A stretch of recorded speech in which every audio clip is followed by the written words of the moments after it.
ხალხის გაზიფიცირება. პროექტების ეტაპზე საქართველოსთვის დაუბრუნდა საინვესტიციო ბანკის განაცხადა დაახლოებაში უკვე გაუგეცით ელექტროენერგიის პრაქტიკაში გამოყენების გადაწყვეტილებას. და რეგიონი შეიძლება ყველაზე მნიშვნელოვანი თემას. ცხადყო რომ კახეთი ერთ-ერთი ყველაზე სწრაფად მზარდი რეგიონია, ყველაზე მეტი ინვესტიცია სწორედ კახეთში შემოსული, ყველაზე სწრაფად კახეთი ვითარდება და მე ბედნიერი ვარ იმით რომ აბსოლუტურად ყველა უწყება ზუსტად თანაბარ როლს თამაშობს კახეთის განვითარებაში. მე კიდევ უფრო მეწარმატებებს უსურვებ როგორც ჩვენს მეწარმეებს, ასევე თვითმმართველობებს, ასევე ყველა სამინისტროს, რათა კახეთში გაცილებით უფრო მეტი გაკეთდეს მომავალ წლებში.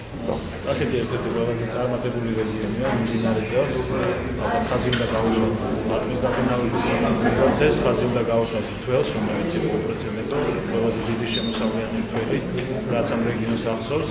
ძალიან ბევრი მიმართულებით შეიძლება ითქვას ასევე 30 საწარმო დაფარეს და ახალი საწარმო გადაიარაღდა ძალიან ბევრი სამუშაო ადგილი შეიქმნა, გაშენდა ახალი ვენახები 40,000 ჰექტარზე მეტი ტერიტორიის ძალიან მნიშვნელოვანი ცვლილებები მოხდა რეგიონში და ეს მხოლოდ დასაწყისია. ჩვენ კიდევ უფრო მეტი ცვლილებები იქნება, კიდევ უფრო მეტი ხელშეწყობა იქნება და კიდევ უფრო მეტი განვითარება იქნება სოფლის მეურნეობის კუთხით ამ რეგიონში. რეგიონული განვითარების და ინფრასტრუქტურის სამინისტრომ შევაჯამეთ 2 წლის შედეგები კონკრეტულად კახეთის რეგიონში გახორციელებული ინფრასტრუქტურული პროექტების შესახებ მივაწოდეთ გუბერნატორს, დეპუტატებს, მოსახლეობას ინფორმაცია.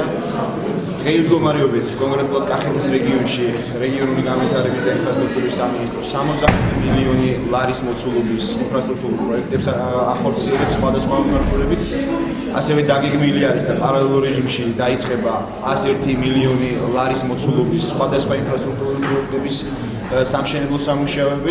შესაბამისად, სამინისტროს პრიორიტეტს წარმოადგენს გზების მშენებლობა, წყალმომარაგება, წყალარინების სისტემები, ნაგავსაყრელები, მათი კეთილმოწყობა და ასევე სხვადასხვა სახის მნიშვნელოვანი ინფრასტრუქტურული პროექტების განხორციელება.